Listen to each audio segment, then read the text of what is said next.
Hi there. This week, the Trump administration has reimposed sanctions on Iran, which were lifted by the Iran nuclear deal. 3 years ago, optimism was running high that the agreement would help to bring stability and peaceful progress to the region. Donald Trump has stated he is willing to meet with President Rouhani, but his apparent opposition to anything achieved by President Obama has led him to unilaterally withdraw the United States from the deal. Meanwhile, the European Union is looking for ways to protect its companies from potential punitive measures if they choose not to be or to toe the U.S. line. And Iran is working to revitalize its economy in the face of America's animosity and unpredictability. To discuss these issues and more, I'm very happy to be joined in the studio by Mr. Hua Liming, former Chinese ambassador to Iran. In the second half, after the break, we'll be joined by Harvey Zordin, research fellow of the Center for China and Globalization. We shall also speak via satellite to Pavel Falkenhor, Russian defense analyst in Moscow, and Gambar Nadari, a columnist with Kayhan International newspaper in Tehran. That's our topic. This is a dialogue. I'm Yang Rui. Before we start, let's take a look at this. I am announcing today that the United States will withdraw from the Iran nuclear deal. In May, the U.S. unilaterally pulled out and now unilaterally reimposing sanctions. The first round hitting Tuesday are financial and business related, including banning Iran from buying any U.S. currency, trading in gold and other precious metals, and transactions related to the Iranian currency, as well as hitting Iran's auto and airplane sector.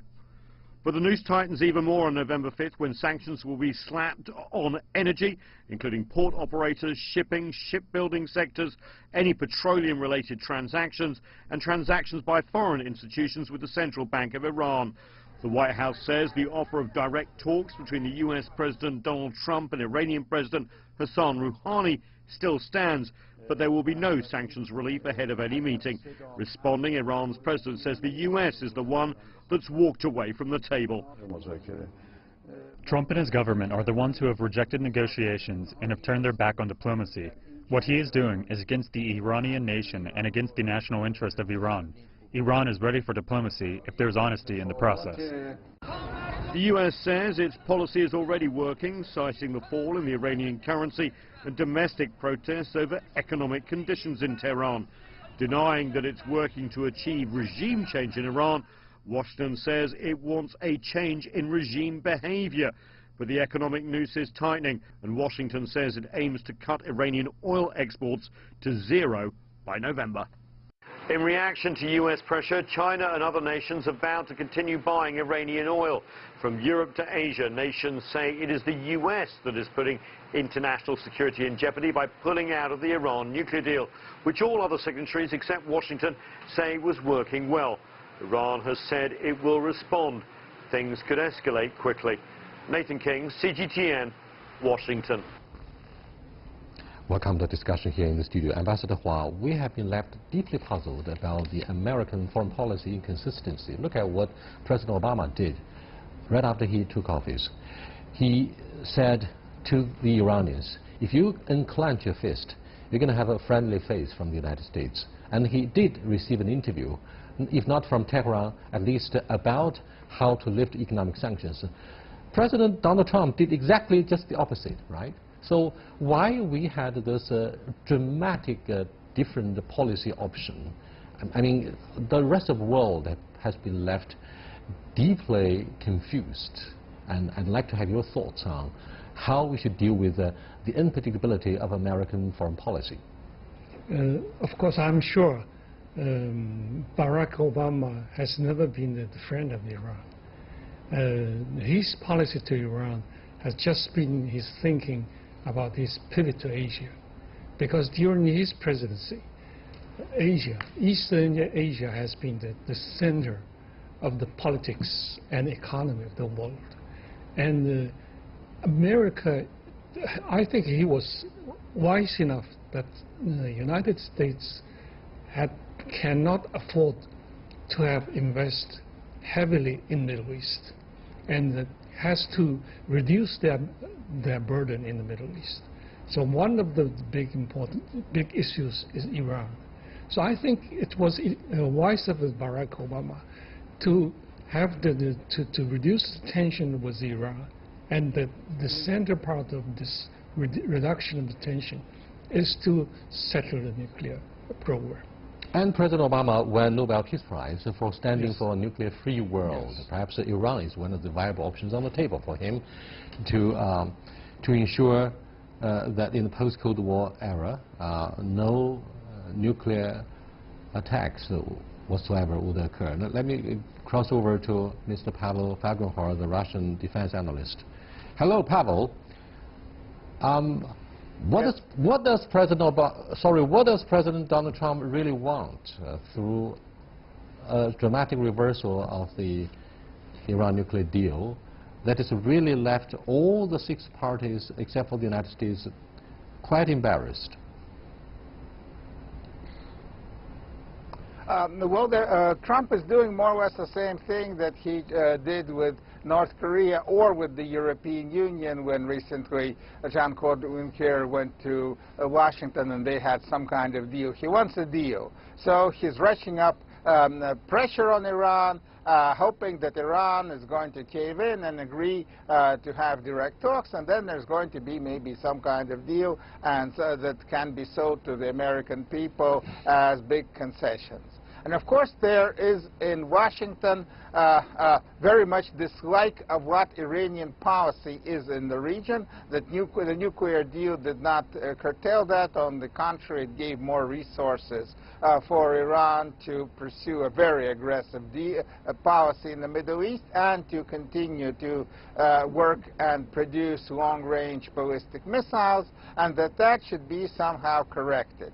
That right now Iranian missiles are falling on the United Arab Emirates and on Saudi Arabia from Yemen, and that's not a good idea. That Iran should be kind of put under very hard pressure, and then there's going to be a deal. The big problem, of course, is that Iran is not North Korea and not the European Union. And Iran is a very complicated internally political entity, and there are factions there that will not shade away from a real fight with America. And the same in Washington, there are those who would also maybe want to see a fight and not actually a deal.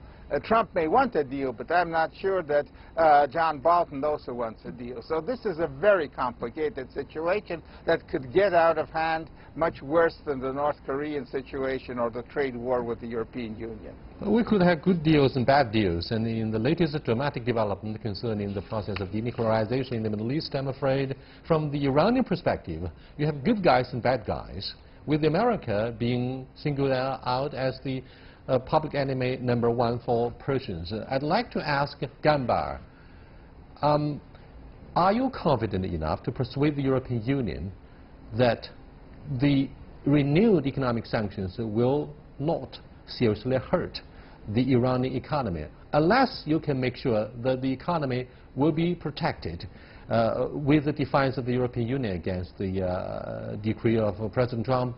I'm afraid uranium enrichment program will be restarted. So what do you think of the catch-22 situation, Gambar? Well, Roy, that's a good question, and many people are also asking the same thing. Can we rely on the European Union when it comes to helping us benefit economically from the nuclear deal? Politically speaking, yes, we can rely on the EU, but when it comes to real action on the ground, like transferring money to us, I'm afraid not many people have a lot of hope on the European Union. Let's not forget the fact that a couple of days ago, Iranian foreign minister just met his Chinese counterpart, where during the meeting in which he made it absolutely clear that it is in fact up to China and Russia to save the nuclear deal and not the European Union, for the simple fact that even when we were under so-called crippling sanctions, China and Chinese companies didn't leave Iran, but the rest of the international community, including the EU firms, they all left.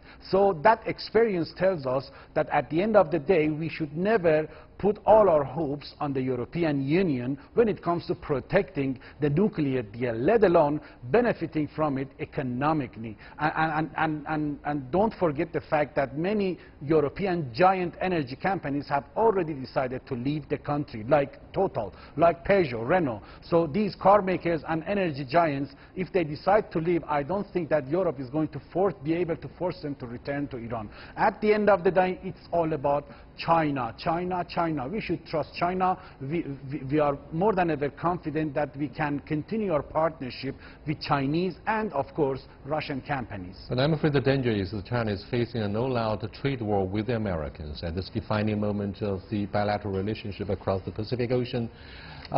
When we come back after the break, I'm going to have the American voice from Zordin Harvey, and he's going to talk about how Americans look at the deal. Whether this is a bad deal, very, very, very bad deal, we're going to wait to see. Stay with us, please. We're glad to come back with an American voice. Welcome to Dialogue. Thanks. Harvey.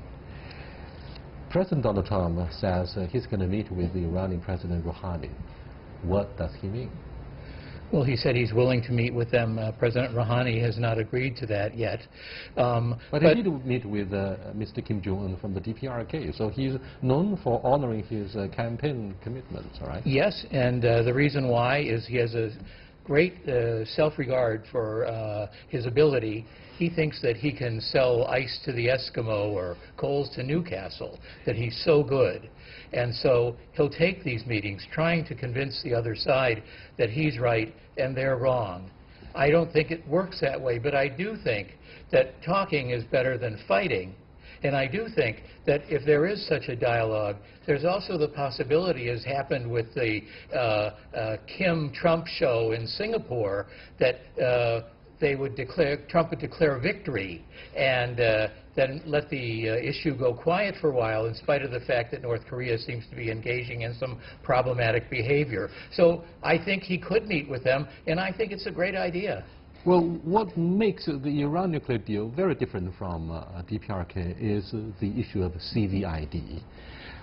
On the one hand, your European allies say, well, it is a kind of a CVID, but the United States take side with Israel and say, no, Iranians are covering up their conspiracy to develop the nuclear program. So whom we should trust?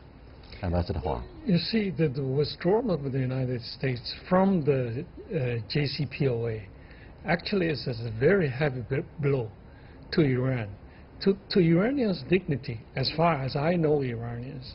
So Iranian will never accept this kind of meeting before United States, before Donald Trump comes back to JCPOA. So this is the Iranian. And I read the President Rouhani's speech yesterday. He said Iran is ready to meet Donald Trump if the United States is ready to discuss the compensation of the troubles the United States made since 1953, the Mossadegh coup d'etat. So this is the Iranian position.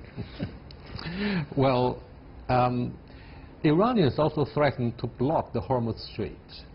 What would be the worst-case scenario? Do you think the Iranians will be able to translate their threats into action? And what would be the most likely retaliatory response from both Israel and the United States? Of course, it's kind of an Iranian threat, but I don't believe Iranian would close the Hormuz Strait, because Iranians is big user of the Hormuz Strait. The closure of the Hormuz Strait means the stiffening of Iran itself. Let me cross over to our Iranian guest speaker who's standing by in Tehran, Mr. Gambar Nader, for his comments on what actions Iranians are likely to take. Hello. Ambassador Hua Liming says he has strong suspicions as to the decision by Tehran to block the Hormuz, saying this is going to be a shooting in the foot by Iranians. So what do you think of the most likely responses that Tehran will take? Well, Rui, just put yourself in Iran's shoes. It is the fourth largest oil holder in the world, and it is selling millions of barrels of oil a day, and suddenly somebody from the United States in the name of Trump decides to stop Iran from selling its oil through the Persian Gulf and the Strait of Hormuz in the 21st century, when the whole world needs oil to continue and to move forward. But Iran at the same time they ask Iran to watch others to sell oil. That just doesn't make any sense. In the words of our president, it is not just the Strait of Hormuz that we have our control on. There are many other straits throughout the region that we can block our neighbors from selling their oils to the European Union and the United States. At the end of the day, nobody is going to win from this confrontation, even the United States and its regional allies. So what Iran is trying to make the point here is that let's sort out our differences through dialogue and diplomacy. And if you want to do that, you have to first return to the nuclear deal and stop, imposing sanctions on us and threatening us, and also trying to create some kind of division between us and our neighbors, some kind of hostility, animosity. If you stop that, then we can talk and sort out our differences in when it comes to other issues in the region, like the wars in Iraq, Syria, Yemen, Lebanon, and of course Palestine. But until that happens, if you stop us from selling oil, I'm afraid we will take the desperate measure, the drastic measure, and we will retaliate by not allowing our neighbors to sell oil to you. So if you don't want to lose, let's get back to the negotiating tables and act like adults. Yes, it's a good idea to have dialogue instead of confrontation, but who's going to set up the bridge between the two arch rivals, Iranians and Americans? Look at what happened during the G7 summit in Canada. I mean, look at the growing rivalry and the mistrust between President Trump and the rest of the G7 club members over the issue of resuming their relationship with the Russians and lift the economic sanctions after Crimea. And look at the current trade war between China and the United States. Neither European Union nor China could play the effective role of a bridge between the United States and Iran. Russia cannot be trusted by Americans, I'm afraid, in this extreme case. So what kind of diplomacy can be resumed? Pavel, what's the Russian wisdom? Well, of course, Moscow very much supports the Iranian nuclear deal, and of course our official position is that America was very wrong to withdraw from that. But on the other side of it, Russia most likely sees the present situation as an interesting opportunity. It's well known that Iran turns to Russia when Iran is in trouble, when it's under sanctions. And when it's not under sanctions, it turns away from Russia. I mean, when it's under sanctions, the Iranians say we'll be buying Russian aircraft, and when they're not, they're buying Boeing and Airbus. So for Russia, this is an opportunity. Of course, Russia does not want an actual war happening there, but it's going to be rather neutral in this confrontation, maybe more on the Iranian side, but still Russia right now is trying to build relations with Trump. Russia is interested, of course, primarily in the region in Syria, and Russia has other interests around. And the worse the situation in the Gulf, basically that will, if there is really the Straits of Hormuz are closed, the price of oil is going to skyrocket, and Russia will get a windfall of income from its oil that's going to be going to the world market. So for Russia, this is also an opportunity to see that Iran and America and Saudi Arabia being at loggerheads. While Russia has good relations with Iran, good relations with Saudi Arabia, very good relations with Israel, and trying to build relations with America. And of course, Russia does not have much trade right now with Iran, so American sanctions don't really hit Russia economically much at all. Well, I don't think Iranians will appreciate your attitude of detachment at this moment. But look at Israel.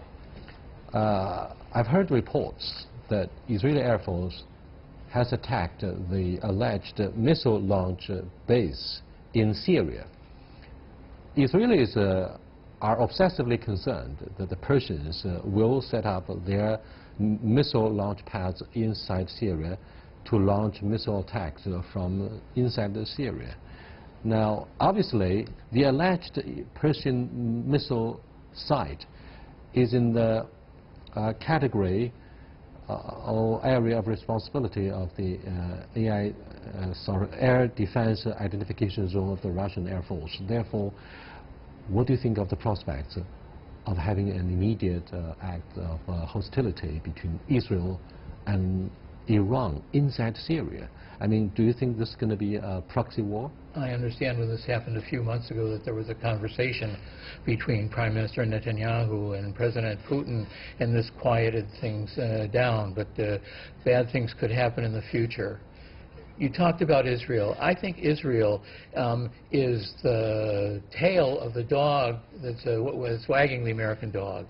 I think Israel has been egging America on for a long time here. And honestly, I don't think America wants this agreement to succeed.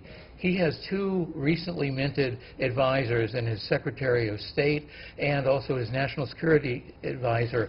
Both of them, prior to taking office with Trump, have come out publicly saying that they want regime change in Iran. So I think they want out of the agreement. Israel's pushing them. You've got Netanyahu screaming in one ear, Jared Kushner whispering in another. And so I'm very, very worried that all this effort recently is about setting up a situation for regime change sooner rather than later. And in fact, Bolton has said that he believes there will be regime change by February 11th of next year, which is the 40th anniversary of the Iranian Revolution. Harvey, during your absence in the first part of the program, I asked Ambassador Parliament a question, the number one question as to what the United States really wants in the Middle East. Now, President Trump did everything against what President Obama has achieved, particularly in the case of the Middle East. So I don't know what the Pentagon and the White House really want. Do they want to lead from behind? Do they want to keep a distance from the Middle East? Or they want to create a situation where they're going to have yet another arch rebel? Well, you're assuming that the Pentagon and the White House move in lockstep. They may well have different opinions because they're based on different philosophies and background. The Pentagon tends to look at this from a military perspective, the White House from a political perspective. So what does America want? I think America wants regime change. I think that's the two words that are the bottom line. Regime change in Iran? Regime change in Iran. In Syria, the ship seems to have sailed, so I'm not sure that you can walk that back. But certainly the Russians are in a very good position because they talk to all the parties to get at least a dialogue going. Gamba, let's look at the worst-case scenario. Should the economic sanctions be reimposed and start to hurt all the parties concerned in the game, do you think, given the bad effects of the faltering economy of Iran, you're going to resume the uranium enrichment program and you're going to resume the process of a nuclear capability? And do you think this is likely to trigger nuclear arms race in the Middle East? Well, Roy, that's another good question you just asked. I think Iran will continue to stick to the nuclear deal as long as and it is humanly possible, economically possible, or politically possible. If America continues to force the European companies to leave Iran and sanction Chinese or Russian companies not to do business with us, and we are left to our own devices, if our economy collapses, if our social fabric in the society also collapses, we will have no choice but to leave the nuclear deal. But we will not we will not leave the nuclear deal on our own terms. Okay, Gamba, I believe you must have followed the analysis by Harvey Zordin, the American guest speaker in the Beijing studio, very closely. He used two words to characterize what President Trump really wants: regime change. I'd like to have your quick analysis about the political stability in your country. You have a kind of democracy. You have a kind of, a combination of church and state. Well, that's very typical of the uniqueness that only Iranian democracy could boast of. Now, tell us very quickly. Well, Roy, your distinguished guest is right. America is looking for regime change in Iran. We have a democracy, yes, but it is not perfect because we are not living in a perfect world. No democracy in the world is perfect. We have many problems. We have many bits and pieces that we have to improve. But that doesn't give the green light to the United States to sanction us and to stir violence inside the country in order to affect regime change in the Iranian capital. This is up to us to decide what to do with our own regime and how this country is going to be run, not for the United States to promote democracy in this country. We don't want your democracy. Just respect us. This is an internal matter. Don't try to push for regime change because it hasn't worked for the past 40 years, and I'm afraid it's not going to work now, even if you put the worst possible crippling sanctions against Iran. That is not going to happen. You will only make the situation worse in the region, and we will all lose. Everybody is going to lose. We can clearly have a sense about your desperation under such adverse circumstances. Now let's look at the very fragile relationship between Tel Aviv and Tehran. Do you think Israel is the only player lurking behind the whole scenario? There's the deep-rooted mistrust between Tehran and Israel. Well, do you think this is the most devastating problem? It's not just Israel. We have problem with Saudi Arabia. It wants to control the whole region, and it wants to impose its will, its religion on the rest of the regional community. Iran is stopping that. Iran is stopping Saudi Arabia from affecting regime change in Syria, Iraq, and of course Yemen. What is wrong with that? Nothing. We don't want extremists to control the region. That is our problem. That is our only sin. This is the only mistake that we are making, and they want us to pay a heavy price for it. And we will not allow that to happen. We will never allow America to affect regime change in Iran or in our neighboring countries that are allies with us, like Yemen, Syria, and of course Iraq. That is not going to happen. Thank you so much. Well, obviously this is a very big discussion about the future of not only the Iran nuclear deal, but also the general situation of stability in the Middle East, whether China's oil supply will be seriously undermined as a result. I thank you everybody for your participation in this discussion on Dialogue. See you next time. Goodbye.